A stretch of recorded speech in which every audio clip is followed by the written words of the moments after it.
First time green texting, felt I had to get this off my back to let at least someone hear it. Be me 2 years ago. Yes, I am Northern Canada kook, piss off. Parents own cabin in northern Saskatchewan. Decide I want to spend time by myself up there, parents agree because they want me out of their attic. Been really into X past little while, so I found the idea of being by myself and isolated with whatever is out there in northern forest oddly comforting. Drive up there late November, stocked up on food to last a few months. Leave my phone at home since I only use it for internet related stuff. Cabin has electricity and a dish, no internet, but all my video are offline anyway. Bring rifle as well for hunting. Cabin has basic rectangular layout with an extension added on when my sister and I were born, to add extra room for us on vacations there. Mostly made out of wood except for tin roof on extension. Unpack my crap and chill when I show up. Cabin is really close to the tree line, very small clearing it was built on. Others would find this claustrophobic, I find it comforting. Like I said, oddly relaxed when it comes to the vaguely threatening like X. First night I chill and listen to the sounds of animals as I fall asleep, no TV, just relaxing and settling into my new environment. Hear cow moose off in distance, pretty chill. First day, get all my winter clothes on and head out into the woods. Stay close by the trees where the snow is mildly easier to walk through. I don't go out by any major clearings because snow's too deep. Reminded of all the times I walked through these woods as a kid with family. Decide to get out further and travel in parts I never went before. Parents would never tell us where we could and couldn't go, just never got around to it when I was younger. Hear that cow moose off again in the distance. Hell yeah, maybe I can get up close and have a good look at it. Moose are kind of dangerous up here since they're not familiar with people, but I figure I could climb a tree if it charges for some reason. Walk to where the call is coming from. Sound doesn't get any louder, but I figure that it must be walking away from me. Can't find any moose tracks, so I decide it's too far away to even chase after. Only like 7 hours of daylight at this time of year or something, so I start walking back. This is not the kind of place you want to get lost in. Once back home, start to think about the whole thing. Consider myself paranoid, cook dinner, and go to bed. Things went on quietly for the next few weeks, found a rotting bull moose with all the skin on its head chewed off, explain it away as maggots or other small animals. Tried to go hunting for deer and anything else but could never find tracks despite all the calls I heard at night, mostly female for some reason.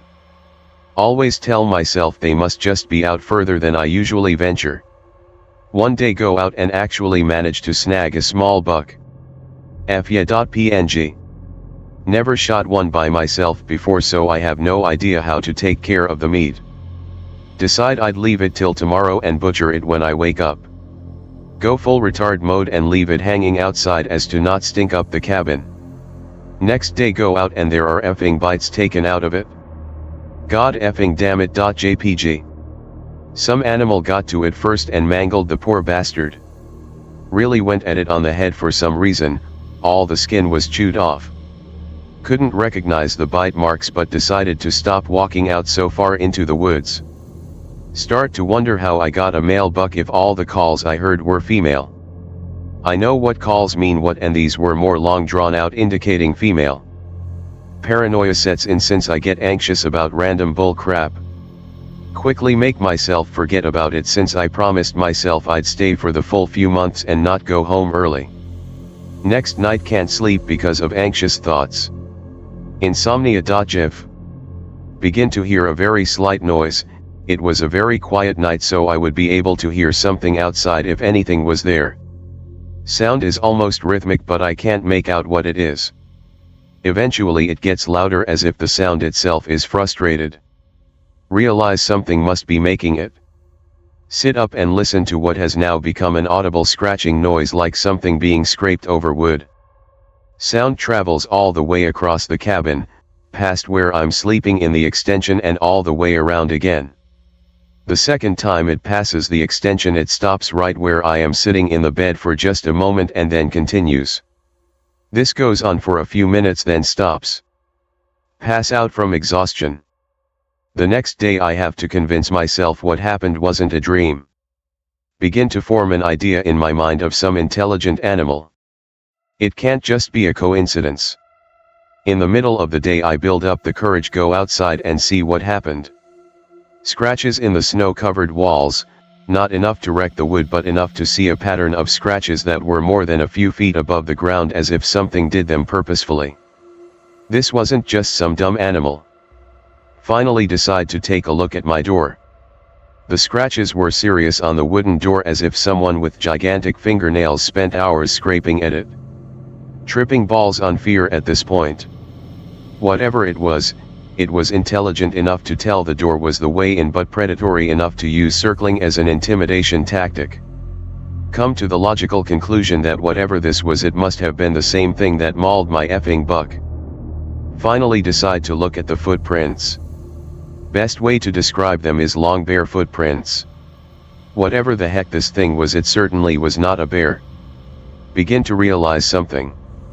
There were no footprints around the cabin, just ones leading up to it and leaving. The thing was climbing around my walls and dragging its nails to create the scratches.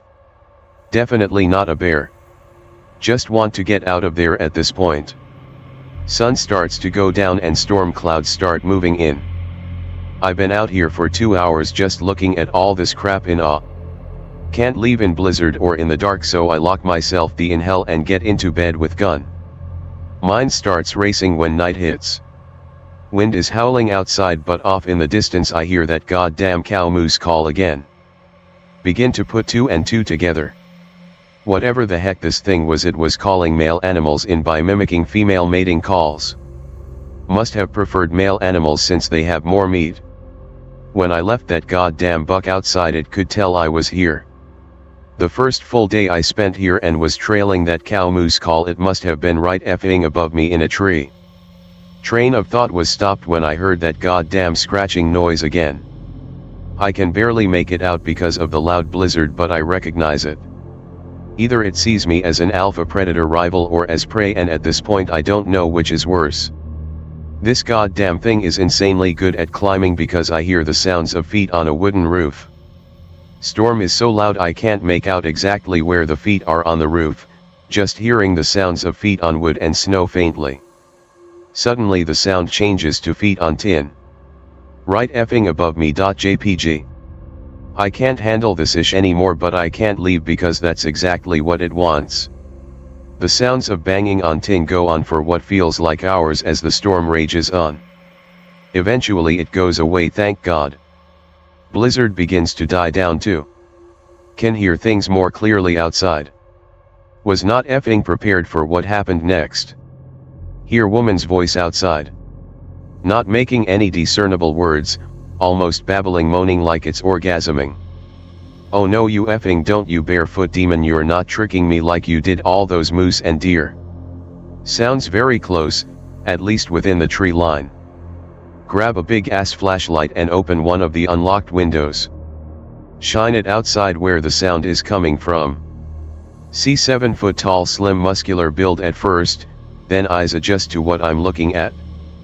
Face is a hideous interpretation of a human's, like if you described to an alien what a person looked like and told them to draw it, then fed the drawing to dogs. Nose was turned up like it was facing directly at me. Eyes weren't sunken like one would suspect, they were bulbous and protruding with gigantic effing pupils. Eyes looked almost swollen. The best way to describe the mouth was like the one on the mouth of Sauron from Return of the King, round, and way too big. Face was shaped like a baboon's face, very oval-like with a heavy brow ridge. The only difference being was that it was incredibly flat and its forehead was huge. It pulled its lips back to bare its teeth in a predatory fashion. Except all it looked like was as if it was smiling at me. Its hands were a grotesque combination of sloth and human hands. In one of its hands it held the head of a buck. Had all the skin on it chewed off like before. This was a goddamn threat. After getting a good look at it, I take a shot at it. Not sure if I hit it since the flashlight dropped, but I could see it drop the head and run off into the woods. Grabbed the flashlight and pointed it in its direction again and could barely make out the shape of it climbing a tree in seconds and jumping off from one tree to another. Stayed up the rest of the night and left in the morning. Came home early and told my parents I was feeling lonely as an excuse to come back. Never told them about it because they would have accused me of taking drugs. This is probably the only time I'll ever tell this story anyways. I don't believe in magic or forest demons because I'm not a complete retard. I believe what I saw was a grotesque failure of evolution. Some mutated animal that managed to survive long enough out there. Not giving it a stupid name like other autists do when they see ish on this board. I'm never going back to effing northern Saskatchewan as long as I live. I'm bored, so I'll tell another camp story. Be me. 2 years before camp gets shut down due to BSA politics and pussy city kids that hated the camp. New yurts installed the previous year were finally ready for use. Use my camp connections to rent the yurts before anyone else. Take my troop up to the camp in the middle of winter. They are all pretty stoked as they were the first people to ever use the yurts. Brought sleds because there was a big hill out back. Storm shelter building was at the bottom of the hill. Newly built and used for meeting and ish. Important later. All the kids start to sled and have a great time. Snowmobiles heard in the distance as a trail was a few miles out. The day starts to come to an end and the wind starts to pick up. Snow starts falling like crazy. Kinda weird since the weather was supposed to be clear. We have yurts though, so screw it. Play Risk with kids, super fun strategy game. One of the kids tell me he hears an engine. It's a snowmobile. It's like 2 AM right now and storming, so I am puzzled. Snowmobile gets louder until it pulls up at our yurts. 2 guys get off and run to the yurt I'm in. Notice that they are well off right off the bat, new snowmobile and gear. Explain to me that one of their snowmobiles hit a tree and they were trying to get back to the town. Look a bit jumpy. Pin it on being city kids in the woods at night. Let them sleep over for the night. Start to hear a low howl. Different from the wind. Pretty close. Think some coyotes are looking for shelter. Hear scratching on the side of the yurt. Yup, definitely trying to get warmth. Hear the scratching getting higher on the yurt. WTF.png. Hear it on the roof now. Mildly freaking out as I hear it until like 6 AM. No sleep that night. Get up first as morning breaks and go outside. Area all around the 2 yurts we are in is all trampled down. Snow from the roof is all over the ground. Snowmobile brothers wake up a bit later. Treat them to a Boy Scout breakfast. Nice guys. I offer to go help them fix their own snowmobile and bring it back. They agree. I get on the old camp snowmobile with one of the more mechanically inclined scout. Leave scouts with other scoutmaster. Follow the slight indent of the snowed over tracks. Notice there are holes in the middle of the tracks filled in with snow. Kinda weird, but whatever. Get to snowmobile. Takes forever to dig it out. The thing is fine, the bumper is cracked but it runs just fine. Look at snowmobile brothers for answers. Say they were trying to drag the snowmobile back on the trail when they heard a throaty howl close by. Got on the other sled and noped it out of there. Swear that they heard it following. Both visibly freaking themselves out. Help them get snowmobile back on the power line trail that we were on. Drive back to yurts, no issues. Get back. One of the yurts had collapsed. Empty one. Oh freak, I'm in trouble. Ask other scoutmaster what happened. She was at the bottom of the hill and did not notice until later. Try to fix it unsuccessfully. Snowmobile brothers thank me and screwed off. When pondering what I'm going to say to the camp staff on duty, a kid walks up and starts talking to me. Kid asked about the roof last night. Told him it was an owl trying to get warm. He doesn't believe me. No problems all day. Starts to get dark and the other scoutmaster starts bitching about the safety of the yurts. She wants to go back but I don't. We compromise on staying in the storm shelter / meeting room at night. Move all our ish. Start playing Risk. Start hearing Howl again. Not wind. Kids start joking about paranormal legends and Indian crap. Start freaking each other out. Howl is at the top of the hill where the yurts are. Look up through a window to see what's up there. See a shape on the top of the hill. Can't make it out until it turns around and I see eye reflections. Nope.png, so I pull the shades on all the windows. Tired AF and have the startings of a cold, so I take NyQuil and pass out. In the morning I wake up and the troop is already up. Strange for them because they always sleep in and I have to bitch at them. Apparently they were up all night. Something scratched at the walls and roof and they huddled together. Other scoutmaster was with them. Tried to wake me but I was out cold. Outside there was scratches on the door and windows. No idea what the hell it was. Remember 5 years ago at my fort. Same effing scratches. Nope, out of there with the rest of my troop. Tell staff that the storm blew down a yurt. They are puzzled because yurts are set up in a way where they are extremely hard to knock over. I have no idea how yurts works, so I take it a face value. They have to replace yurt. My boss in the summer was pissed at me all year because he thought I had somehow done it. Guy wrote about the camp if you want to see it. Link to nailhead.com. Handicraft area is where I did the Indian badge. Loved that place. Used to go down south twice a year. Cornfields for miles. Used to joke with my cousin and make up ghost stories about monsters. Good times. Then my aunt gets a new house. Middle of nowhere. Start having fun once again. Oh, look at these weird marks, a ghost dog must have been digging here. Check out the weird pattern the frost on the window made, like a weird hand.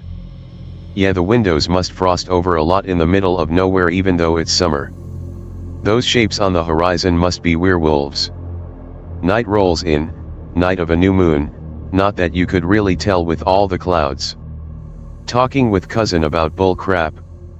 Hear something y'all in the distance. Is your cat getting mauled or something? Cat walks by, looks at door, then darts off to the living room.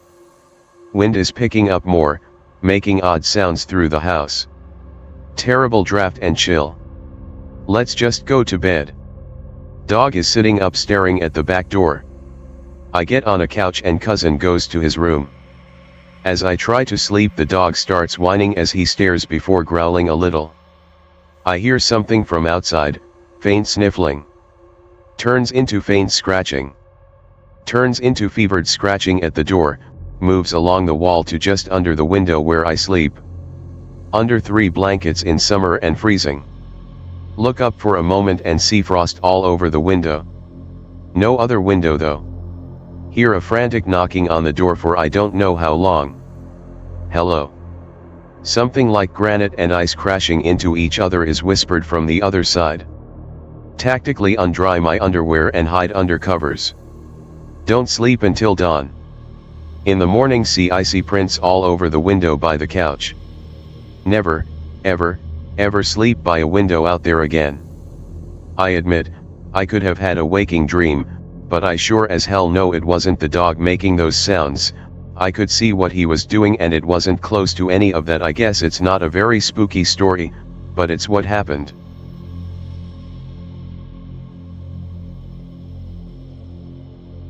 Another one from rural PA. I don't know if anyone else from around here has seen these things before. B18 to 19. On my way home from work 1:30 a.m. Twisty back road following the river on one side and a golf course on the other. See something up ahead on the shoulder of the road. Looks like a horse. Pulling closer to it and it starts to cross the road. About the size of a horse, but its legs looked like they were on backwards, joints pointed towards the front. Covered long shaggy matted hair and had a short ape-like face with no distinct features and white eyes that didn't reflect in my headlights. Start to hit the brakes because it's stopped in the middle of the road. Another car approaching the other way. He stops, turns around and books it the other way. The creature took off down a steep rock face towards the river. Waited for a few minutes, figuring I was seeing things from working a 10-hour shift. Holy crap, the other guy had to have seen it too. Never told anyone about it, but about a year later my girlfriend calls me in the middle of the night sobbing, saying she saw something take off into the woods behind her house when she was pulling into her driveway. She described the same creature.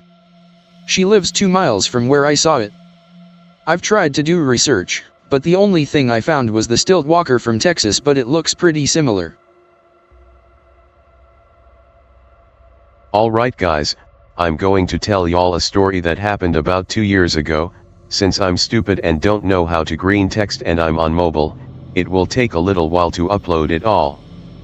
It happened at my grandma's house, in a small mountain town in New Mexico. It's so high up in the mountains you can stand in clouds. Back to the story, we were up there for my grandma's funeral because our aunt got the house and we got money. Anyways, I was outside on the back porch. It was huge because we were on the side of a mountain.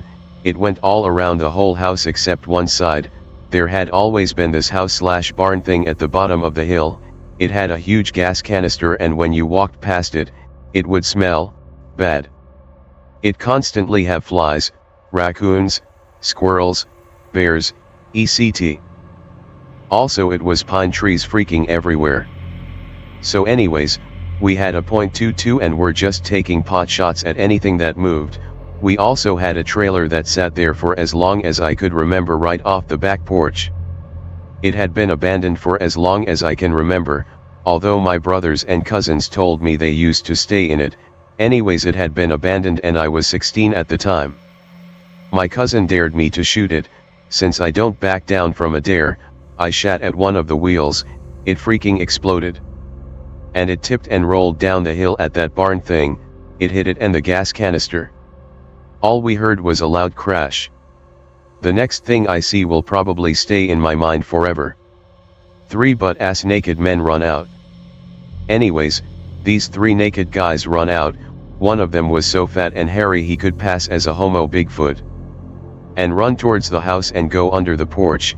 Our parents run out and are all freaking out and crap, since part of my family is major redneck. They have rifles, shotguns, etc. Anyways, we all decide to shoot these weird fuckers. 2 of my cousins go on one side, one of my brothers stays on the porch with our uncle's handgun, and me and my brother are on the other side of the house. They are armed with their hunting rifles while my bro has a hunting shotgun. While I'm armed with my grandma's old ass double-barrel shotgun. Have I ever mentioned I have never shot a shotgun before? Anyways, I'm leading in front of my brother. Despite him being 21 and me being 16, we all go around at the same time trying not to shoot each other. I come around first and the skinniest fucker runs at me with a knife.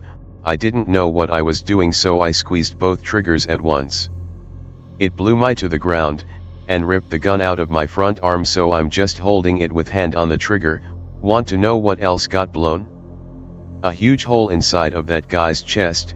He flies the back and rolls down the hill a bit and stops. In the meanwhile, I'm fumbling about IG to reload because another one of the fuckers is running at me. Since I'm on the ground, he grabbed a nail board from under the porch and swings it at me. I pull up my arm just in time. It sticks into my arm and he tries to book it past me. He swung it like a golf club. It's deep in my arm too. I try to pull it out and it's the most excruciating pain I've ever felt. Even worse than the time I broke both growth plates in my knees in high school football. I finally managed to get it out. In the meanwhile, my cousins rush over. My brother turns and fires a buckshot into the guy's legs. He drops and tries to start crawling away. I manage to get up with help. With the help of my older cousins I get up. We are looking over the guy that my brother shot. He's still alive and has this look of pure terror on his face. He was saying some bull crap along the lines of "Please don't go down there. Please, please, please," and he wouldn't shut the hell up. Then we hear yelling. It was Shrek. Just kidding, it was the fat guy who was shaped like Shrek though. He lowered his shoulder and plows through all of us. I can take a hit, but this fucker was strong. I'm on the ground and look up, he's just yelling and running straight back into the woods. I hear an ear-deafening shot. My cousin shot him in the back with a .308 round from his hunting rifle. He drops and is wiggling around on the ground. By this time everyone is outside while this shit is happening. Which includes kids under the age of 10. My bro runs down with his handgun, he's a personal trainer and still is, so he's pretty big. He runs over and has the big guy on gunpoint while one of my cousins runs over to help him. I get up and dust myself off, while still bleeding. I just kinda hold the wound and walk up to the guy I shot. It will never leave my mind, his chest was literally exploded. Anyways, I call one of my cousins over, load up my shotgun and walk back down to the barn. He tries to stop me and I just tell him to follow. We walk down together while my aunt calls the ranger or sheriff or whatever he was. It was a mountain town. We walk up to this barn and inside is the most foul-smelling, reeking mounds of something we have ever seen. You thought the guy I shot was bad. 9 dead bodies, 4 were skeletons, 3 were rotting/half-eaten, 2 were recent kills. I fucking puked. One of them was a kid younger than me. He had gone missing a few weeks before we got there. I remember because my aunt was telling my younger cousins not to run off cause the kid probably had gotten eaten by a mountain lion. My cousin just kinda turned away with an angry look. My cousin was pissed. He had kids and they were younger, and he walks back up the mountain to the 2 guys. They had managed to drag the fat guy back to his skinny friend. He kinda looked like a scrapper from the Fallout 3 Point Lookout DLC. My cousin was furious. He pointed his gun at the skinny one's face and we had to hold him back. He had kids, we all understood, but Jesus freaking Christ. They were going to cannibalize that kid back there. I was feeling like shit, so I just walked up to the porch holding my arm and kinda just sat down. The ambulance can't get up the rocky road up to the house, so my uncle drove me to the hospital. The whole time I just stayed silent. He would ask questions and I would just sit there and stay quiet. I couldn't get the image of the bodies out of my mind. We got to the hospital and they treated the wound. I had to get a tetanus shot, ECT. The cop was lazy as and just waited for me to come back, so he took the guys to his squad car and called in the forensic guys or whatever to get the bodies, the ones in the barn and the guy I shot. I got back around 2 hours later and I just kinda walked in and I was like the elephant in the room. Everyone stared at me. I usually walk around with a dead expression on my face to make people feel uncomfortable, but this time it was legit. My mom told me the cop was on the back porch, so I walked out and we did the whole "what happened? What did you see? What did you do?" Bullcrap. I told him everything that happened, even with my brothers and cousins there. I just kinda sat there for a while and just stared as the guys took the bodies away. The coup took me to the side of the house where nobody could hear us. He told me something along the lines of those guys were literally insane, they were eating those people. They were cannibals, you did the right thing, kid. And he just kinda walked off. And the cops and fucked off. When we walked back inside I just kinda sat there looking at my feet. My uncle, which is really redneck, despite him living in El Paso, Texas, which is practically Mexican town, balls up and asks me, "Well, what did the cop ask and say?" I told him the stuff and the people's faces in the room were mixes of disgust and depression. I just kinda started crying. I know it was a pussy thing to do, I wasn't wailing or shit, just tears. I just started at the ground and just sat there like that while people watched. I kinda wiped my face and looked up and just stared out the window. I just let the words come out of my mouth and said, "If you have any questions just ask me, it'll be easier to put them out now so you don't have to ask later." I only got a few questions, like, "What happened? Are you alright? Are you okay?" The one that fucked me up the most was my small cousin, Dylan. He was 8, asking me, "What was in the barn?" It just kind of fucked me up a little. I turned to my cousin, who went down there with me, if I should tell him. He said fuck it. So I told them 9 dead bodies. I told them the shit about some of them being half-eaten and some were spooky skeletons. Then I said the one that me up the most was the kid that got abducted a few weeks ago. It was him. Everyone just stared at me. What fucked me up the most was the next day, more cops showed up. I walked down with them to the barn and we walked into the basement. They restored power for a short amount of time so a single light bulb lit up the room. There was writing everywhere, every single inch was covered in random words and some Latin bull crap. We walked back out and I felt as if I had a heavy weight lifted off my shoulders. Want to know why? I gave closure to all the families whose family members had gone missing. They might not want to hear they got eaten or were going to, but I took what that cop said to heart. Next few days the cops would come every now and then to check up. I stayed for questions for the next few weeks and eventually took a plane back, but in those few weeks me and my cousin covered the barn, from basement to attic, in gasoline and burned it down. Over the days everyone got used to, what used to be a cute boy with a baby face, is now a killer with a baby face. Like seriously, it takes me months to grow inch-long hairs on my face. It wasn't released in the news because it would fuck up the town's reputation. A few months after I leave the cop that I talked to, his partner got shot and killed by some crazy guy, literally at the house at the entrance to go to the house on the hill. Sometimes I break down and cry when I remember. The one thing that fucked me up the most is, I have sleep paralysis. I woke up and couldn't move. I have to constantly listen to things for me to not have it. I listen to music/live streams now. I was in the paralysis and was sitting there and I saw the kid. He was sitting on the end of my bed. He turns to me and says one word. Thanks, and he was gone. I woke up just sitting there. I didn't know what to do.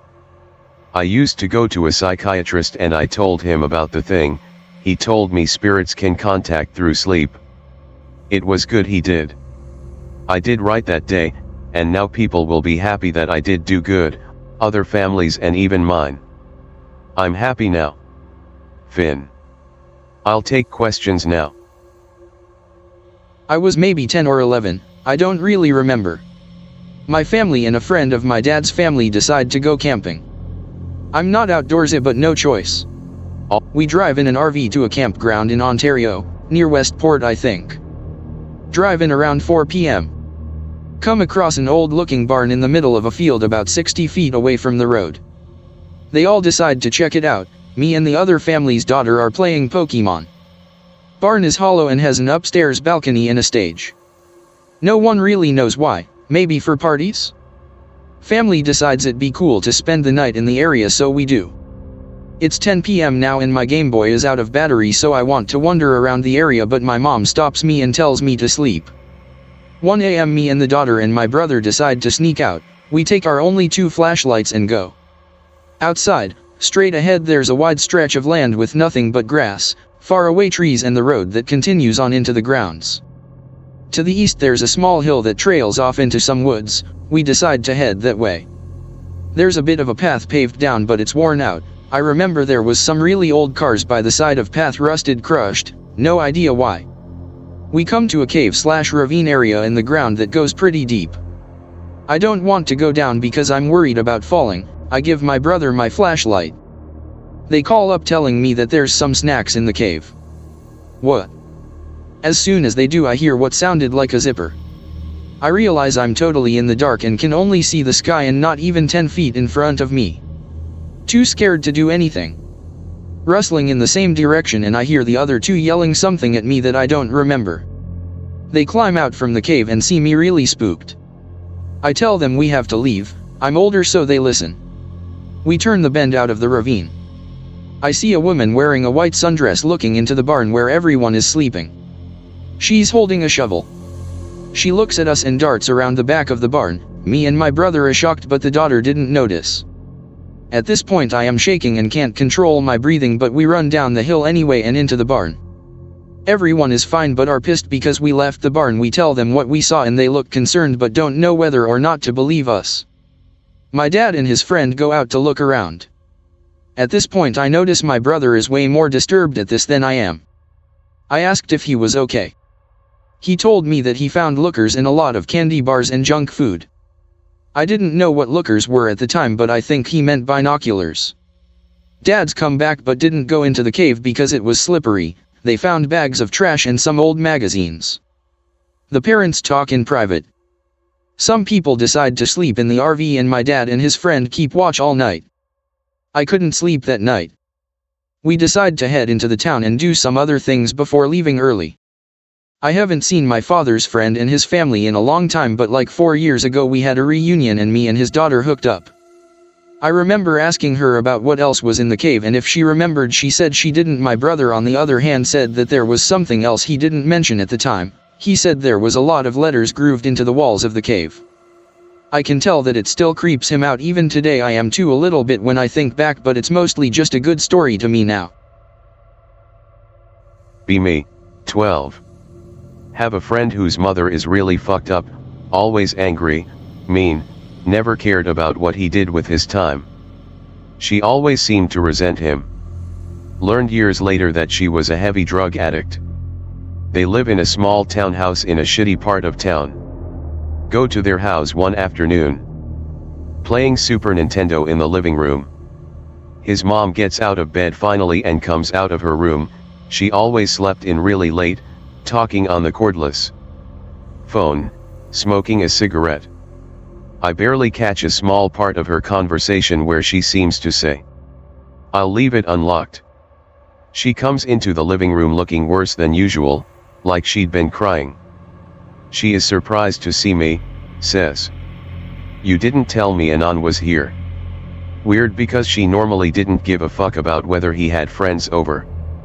He ignores her, continues playing Nintendo. She goes into the kitchen, grabs her purse, and returns to the living room. "I have to run out for a bit, you okay?"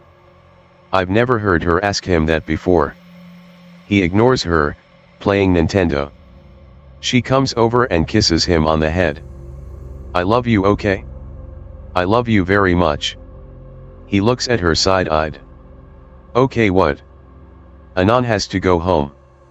I mean right now, okay? Anon, you have to go now." She walks to the front door and leaves. My friend tells me I don't have to leave. Tells me she's just being a bitch. Playing Nintendo. I'm a little bored. I get up and begin sort of aimlessly poking around the living room, checking out wall hangings, a portrait of my friend and his mom. Walk over to the front door and notice that it's unlocked. Without really thinking about it, I lock the door. Bored of being bored, so I return to sit with my friend to play Nintendo. We're playing. Suddenly the door handle starts jangling. It gets more intense, like someone is really hauling on the door trying to open it. My friend looks at me, scared. We rush to the front window. Some fucking guy is reefing on the door with all his might trying to open it. We step back before he sees us. We stare at the door, terrified. The guy is giving everything he has trying to get inside. My friend starts crying. Oh my god. He's going to break the door. Noise stops, door is silent again. Run to the window, nobody is there anymore. We look at each other, horrified. My eyes dart to kitchen. The back door. Run as fast as I can to the back door and lock it. Just then I can see the shadowy silhouette of somebody at the back door. Door handle jangles. I step back absolutely petrified. The dude kicks the door and swears before running off. Through the back window I can see him run away. We go to call the police. Cordless phone is nowhere to be found. The end. Now, I had a very good friend who I'll call Sherlock, because he believed very much in similar philosophies to Sherlock, as in, deductive reasoning, the purity of a priori logic. I've heard him over the radio when he's being shot at and having RPGs fired at him, and he sounded as calm and relaxed as somebody on holiday in an ice cream shop, specifying what flavor they wanted, for example cucumber crisp 071, I'm under fairly heavy sustained fire. It looks like part of my fuselage just gave way, over, that sort of thing. I'm fairly sure he was slightly autistic, because he'd just wait until base told him to pull out or whatever. He also had no mercy. If he had authorization to fire, he'd light them up. No qualms, no limitations. Anyway, I've seen Sherlock quake like a fucking leaf in the winter wind. It must have been around 3 a.m., and there was fuck all to do. I was playing poker against the computer and winning, another friend of mine reading Kant on my bed, when he walked into my room. Pretty unusual, because he always knocked. He'd delivered some supplies to an outpost about 70 kilometers away from the main base. Not deep in hostile territory, but hostile enough that you'd expect an RPG or two when you supplied them, or took out the wounded, which is mainly what Sherlock did, even volunteering to do it. He'd sat down in the afternoon, and helped unload the supplies, mainly medical, ammunition, and tools, and stuck around taking requests from the co, who was running low on water and water purification tablets. A few privates were on duty in the dusk, and one of them freaked, saying he could see something through thermals that he couldn't see in person. This piqued Sherlock's curiosity, so he had a look. Sure enough, when he looked through thermals, he could see the shape of a man about 200 meters down the path, but looking with binoculars, couldn't see anything, even with night vision. This is quite common in Afghanistan. It's reported uncommonly. Despite being an uncommon event, it's always quite unnerving when it happens, but according to Sherlock, he wasn't unnerved, just his deductive reasoning pricking up. First he thought the thermals were dodgy, so he used another set, then another set. Then he thought the binoculars were bad, so he used another pair, which weren't just thermal imaging, but infrared night vision. Rather than the shitty green tinted type, it was a grayscale type, which showed significant detail. Now, on the infrared grayscale he could see it. Apparently it was a human in everything other than having a head. The body was human, perfectly proportioned, but there was no head. Now, the other night vision didn't show this. Sherlock, armed with nothing other than our standard issue Browning high power, and probably just a single magazine, strolled 200 meters down the path to see if he could see anything. Apparently not, though he said it felt unusually chilly, and he did feel quite uneasy. It was on his way back, when he heard soldiers shouting. Looking behind him, he saw 4 or 5 putrefied bodies shambling after him. He described the smell as rancid and their look as if they had contracted the vilest leprosy. They were moving pretty quickly, and he could see body parts, fingers, hands, even an entire arm, drop off. When he said, "They were like the Walking Dead," I felt a chill go up my spine, and my friend reading Kant actually looked up at us. Sherlock said he shouted a warning to the bodies, apparently rotting as if dead for a few days, appendages and torsos swollen from the sun, and as they continued to gain ground on him, began opening fire. Despite one of them being hit several times, losing most of its shoulder, and through the stomach, it single-mindedly continued pursuing Sherlock, who, for the first time ever, sprinted away. A rifleman at the outpost shot them with a more high-powered weapon, and re-killed one of them. As soon as one of them went lifeless, the others would single-mindedly stuff their faces full of flesh, just tearing it off limbs and bodies. No shame, no disgust. Like they hadn't eaten for days. At this point, the fellow reading Kant piped up. He'd heard of similar stories in his journeys to outposts. Some American soldiers, badly injured and delirious in the sun, told him how they had seen their brothers in arms set upon by filthy mujahideen, and ripped apart, alive. Limbs ripped from bodies, heads from necks, and how they would rip the flesh off with their long nailed fingers, gouging it out, or bite it off the bones. They had said only fire or high-velocity weapons, not small arms, could stop them. Afghan soldiers, when mortally wounded, prefer to kill themselves than be captured, because they've heard the stories and know the folklore. It is true they kill themselves. I've seen it. I must also admit, as I became more experienced and hardened to the oddness of Afghanistan, I also heard quite a few of these stories myself, to the point where they don't even worry me anymore. I think I even saw a herd of them rampage through a village. But it's Afghanistan, so they could have been tripping on opiates. Grew up in Arizona desert. People don't realize how fucking weird shit gets out there. Friends and I would camp out there and guaranteed we'd hear at least a few weird things or see some shit. Don't wanna say we got used to it, but we weren't not used to it at the same time. Have a ton of stories, but this one fits the thread theme. Anyway. Sometime in early high school we decide to go out and camp during the long weekend. Parents are all used to it, don't really care. Pack up and hike out into friends' property, which is massive. Get to our usual camping spot and notice it's fucking trashed. Not like litter, but the shit itself looks like a tornado went through it. Figure maybe it was a big dust devil. There's weird scorch marks in the dirt.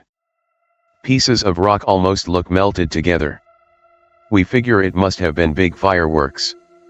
There's kind of a weird smell in the air, but it's easily ignored. We decide to stay. Rebuild a fire pit. Everything is fine until the sun goes down. Then we start hearing shit. Sounds like really raspy mumbling. None of us have heard anything like it before, so we're all kind of on alert. Sound is getting closer, seems to be moving in a circle around camp. None of us are armed, but one of us has a hunting knife. Doesn't really make us feel safer though. Way too dark to hike back, we're basically stuck out here. Over the course of about an hour, the sound fades and gets louder randomly.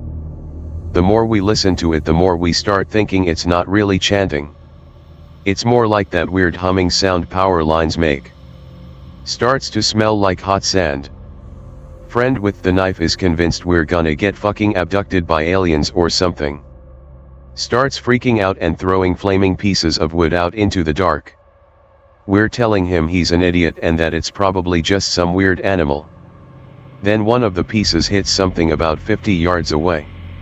Get a brief glimpse of something rust-colored and almost the texture of steel wool. Had that same kind of loopy ribbon look, if that makes sense. Whatever it is definitely not a human or animal. We all start chucking pieces of flaming stuff at it. It doesn't seem to care. Eventually there's enough debris that we can get a better look at it. It was like a squarish stick figure, kind of like those cockopelli things but without the hair. It's made of this shifting rusted wire looking material. It's letting out that weird humming sound. The ground it touches starts to burn and scorch. Circles the camp a few times like it wants to come closer but doesn't want to get close to the light. We're all peeing ourselves thinking we're about to die.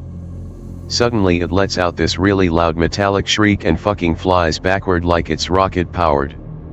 Everyone flips shit. We leave the gear and sprint all the way back to the car. Peel out. Come back for our stuff like a week later, most of it is burnt. Never camp there again. So story takes place in 2007. It was and still is the only paranormal experience I have ever had. I was working at a TV station in a small town. I'm not going to say which one, but you may be able to figure it out with the details I provide. Don't really give a fuck if you want to try to figure it out. I worked as a master control operator on the late shift. The station I worked in was creepy as fuck for a couple reasons. Firstly, the building was old as hell. A lot of the structure of the building used for storage and the area where the transmitter was just in absolutely horrible condition. Cracks in walls, broken lights, exposed wiring, etc. In retrospect, it was probably actually pretty dangerous. The other reason this building was so creepy was that at one point in the 70s, it fucking burned down, and it was rumored that several people died in the fire. I have never been able to confirm this, though I've been told specific names of the deceased. Being the cheap bastards the family that owned the place were, instead of rebuild all of the building, they kept part of the fucking thing that stayed up and rebuilt a new part onto the remaining standing part. When I worked there, the original part of the building was now entirely condemned and all but falling down. There were 2 floors of the original building. A huge room that used to be a bowling alley, and an upstairs part that was used entirely for storage of old files and records. Now, I don't know exactly why there was a bowling alley as part of the old TV station, but I also know that they used to do a local wrestling show there as well. I guess TV stations just did weird shit in the 70s? Anyway, this condemned portion of the building was the creepiest part of it. The bowling alley was frozen in time. Covered in dust, everything still there. Fuck, I even found old scorecards and shoe cubbies when I went exploring in there on the nights and weekends. Pick related, it's the station. The bowling alley was completely cut off from power. It had no light except for sunlight through dusty windows and cracks in the wall. At night, a flashlight was the only light in that pitch black ass area. It was creepy. The only noises heard in there were sounds of dripping water. It's worth mentioning that it was pretty much an unspoken rule that everyone understood that we weren't supposed to go in there. The only two doors to access it were behind the front desk and through a locked door in the copy room. I was like 18 at the time, I didn't give a fuck. I went back there when I was alone or when the skeleton crew was working. Sometimes me and some production and news people would go back there and explore. Like I said, this place was frozen in time. Upstairs, along with the files, we found boxes of old records. Like music records. Michael Jackson LPs and such, stuff that might have been worth some money. There were plenty of reasons to take people exploring over. So, that's some history. Onto the experience. I was working the sign-off shift one night as usual. The usual procedure was that at midnight, everyone except Master Control fucked off. Production, the remaining engineer, the news people all left around midnight. I was generally alone in the building until 2 to 3 a.m. until the station signed off. On this particular night, my buddy came up to the station to hang out with me. We'll call him Dan for convenience sake. I had people come chill up there pretty often. Friends liked checking out the station, and there wasn't shit to do but kill time. So it's about midnight and me and Dan are chilling watching whatever stupid shit was on air at the time, likely Bones or Family Feud or something gay. I start telling him about the bowling alley. I hype some shit up about how the people that died in the fire haunt that area and decide we can go ghost hunting. Pick, control room, it will come in handy in a later post for orientation. So I decide it's safe to let the automation just run for a while and we can leave the control room and go exploring. I take Dan or Dave or whatever the fuck his name is for a tour around the outside of the building first, showing him how fucked up it is. There were literally transmission lines going up to the tower that were held up on supports built on crumbling sheetrock. There was a sticker on a door that was bolted shut to the bowling alley that read, "Watch for overhead wires, you can be killed." God damn, that place was jank. Anyway, I give Dan the usual tour I've given to like 5 people by now. Usually it was bitches because bitches love a brave man in a scary as fuck place. We go back there with flashlights and the walkie-talkies, and the whole time we're trying to contact spirits of the deceased with our walkie-talkies. Listening for voices, interference, etc. Didn't really get anything but some static, but it's a TV station, what did I expect? We were back there for probably all of a half an hour and we went back to the control room to resume being lazy fucks. Some time goes by and a walkie-talkie that I had left on started making some pretty fucked up noises. Definitely sounded like a really deep and staticky voice. Didn't think much of it because once again TV station. Lots of equipment signals. Humored this and tried to talk to what or whoever it was. Push button and talk into mic asking if anyone is there. Keep hearing something, but indistinguishable. Now this set of walkie-talkies made that very generic BALOOP sound every time you pushed the button to talk. After a few minutes of trying to talk to what I thought was nothing, the walkie-talkie started making that BALOOP noise all on its own. What the fuck? Maybe the dude on the other end is trying to use Morse or something because we can't hear each other very well. Pick up mic and talk and say, "If you can hear me, beep once for yes." BALOOP. Pick, transmitter room. We grab the second walkie-talkie and tune it to the same channel and nothing is happening. Not only is this only happening to one walkie-talkie, but we cannot make the second walkie-talkie simulate that same BALOOP noise on the other. Pushing the button is literally the only way to get the thing to make that fucking noise. This was the first moment when I went into, okay, maybe something is actually happening here, mode. Start asking things like, is anyone there, beep once, if you can hear me, beep once, if you're in the building, beep once. It would beep once every single time. Also, it would not beep if you didn't say anything. It literally only responded when prompted. It was not Dan fucking with me. He was right next to me in plain view, other walkie-talkie was off. Set walkie-talkie down on the table. No one is touching it. Say out loud, if anyone can hear me, beep once. BALOOP. Nope, motherfucking.jpg. Dan and I run out of the room. We search the newsroom, studio, hallways, bathrooms, transmitter rooms, offices, parking lot, everywhere for people. No one. I get up to the entry room where the front desk / bowling alley door was.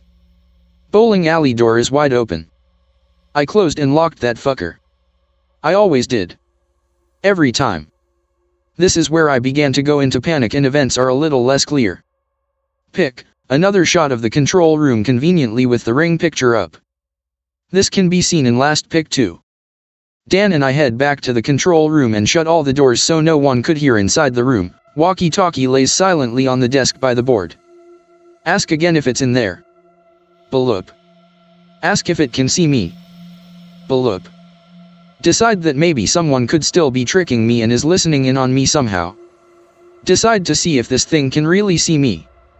I stand in front of the board and face the monitor wall. If I'm facing the monitor wall, beep twice. BALOOP, BALOOP. No. Fucking way. This was the first time this thing had beeped twice. I tum 180 degrees. If I'm facing the monitor wall, beep twice. If I'm facing the racks, beep once. BALOOP. I didn't believe it.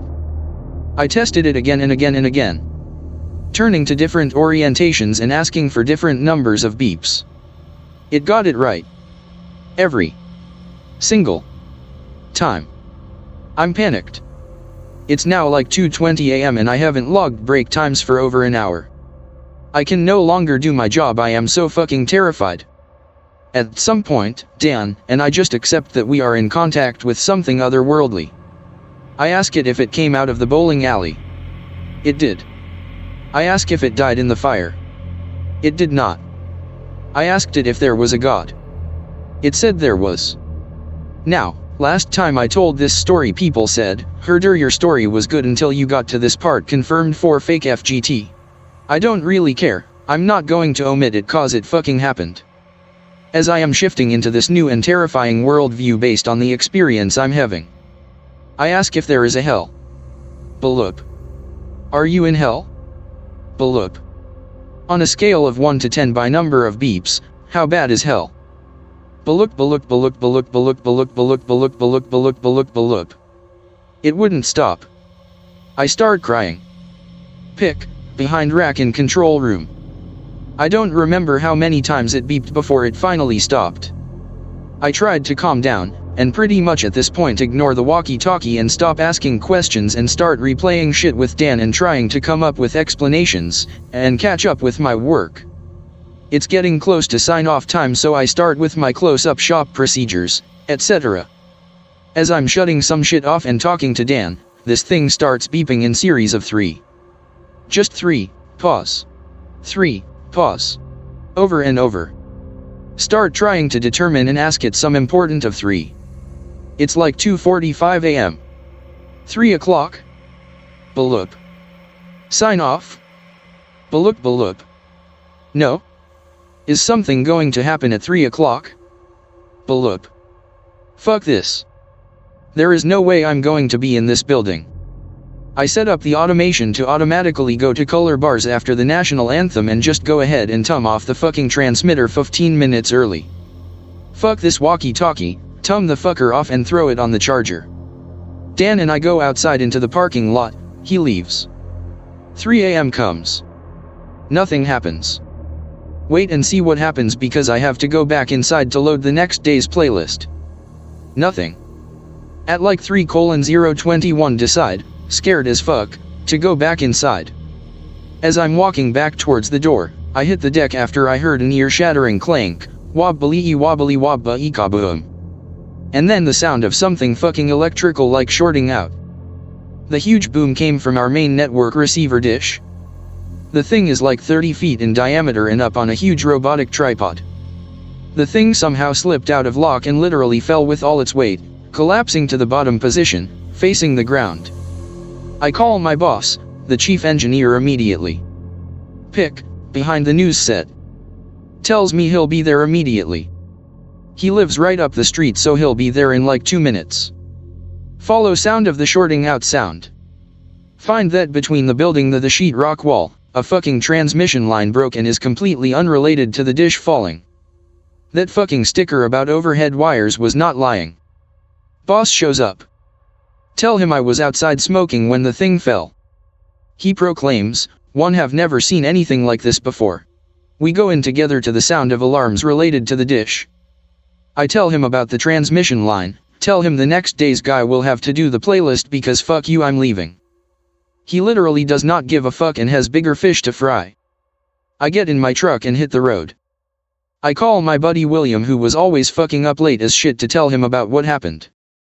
As I am going over the events with him, out of the earpiece of the phone, and I shit you not, it goes BALOOP, and Will fucking heard it too. This is exactly how it fucking happened. Sorry if some of you fuckers don't like it because it isn't nice and tidy and perfect like your made up Skinwalker pastas, but this is how fucking shit went down. I still can't explain it to this day, and I never tell anyone because people fucking laugh. I come to tell /x/ and some of you will still bitch about it. Well, file this fucking story away under True Pasta because I did not just type all of this shit up to just be dismissed. We'll be happy to answer questions if anyone has any. Pick, in the control room using Panorama.